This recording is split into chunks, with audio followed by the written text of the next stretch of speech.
Hello বন্ধুরা, কাকলি কুকিংয়ে সবাইকে স্বাগত জানাই। তো বাজার থেকে নিয়ে এসছে রুই মাছ। এই যে রুই মাছ আজকে আমি রান্না করব টাটা আলু বেগুন দিয়ে। তো তোমরা সম্পূর্ণ রেসিপিটা দেখবে, আশা করছি তোমাদের ভালো লাগবে। তো এখন আমি মশলা পেস্ট করে নেব। নিয়ে নেব লঙ্কা, নিয়ে নেব কুচিয়ে রাখা পেঁয়াজ, নিয়ে নেব গোটা জিরে। তো এখন এগুলো পেস্ট করে নেব। তো মাছগুলো এখন আমি হলুদ লবণ মেখে নেব।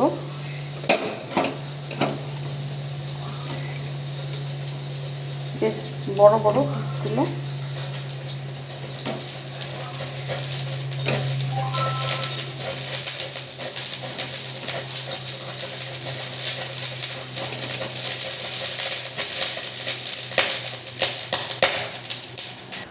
মাছ ভাজার জন্য কড়াইতে দিয়ে দেব তেল।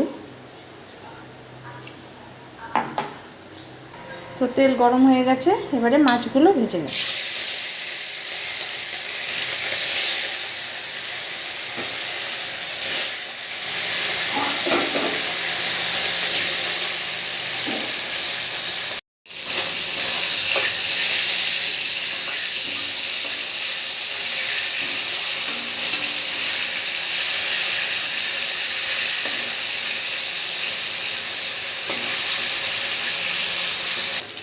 তো মাছ ভাজা হয়ে গেছে, এবারে নামিয়ে নেব।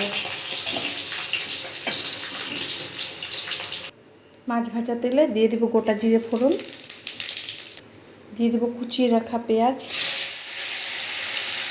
এবারে নেড়ে চেড়ে ফোড়নটাকে রেডি করে নেব। তো ফোড়ন রেডি হয়ে গেছে, এবারে কেটে রাখা সবজি দিয়ে দেব। নেড়ে চেড়ে দেবো।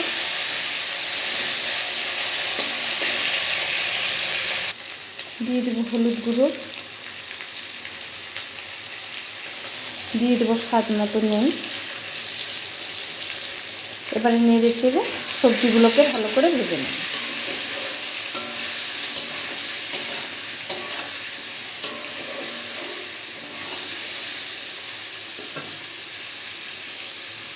সবজিগুলো নেড়ে চেড়ে ভেজে নেওয়া হয়ে গেছে, এবারে পেস্ট করে রাখা মশলা দিয়ে দেবো।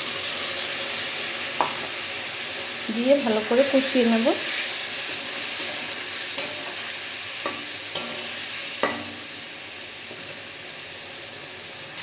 মশলা দিয়ে ভালো করে কষিয়ে নেওয়া হয়ে গেছে, এবারে দিয়ে দেবো জল। তো একটু নেড়ে চেড়ে দেবো।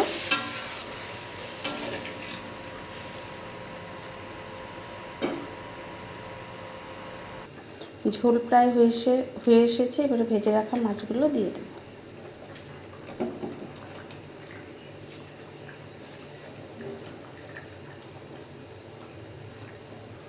তো একটু নেড়ে চেড়ে দেবো মাছগুলো সিদ্ধ হওয়ার জন্য।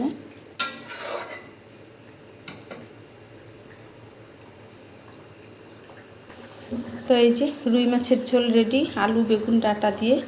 তো এটা হচ্ছে ফাইনাল লুক। তো তোমাদের কেমন লাগলো অবশ্যই লাইক কমেন্ট শেয়ার করে জানাবে।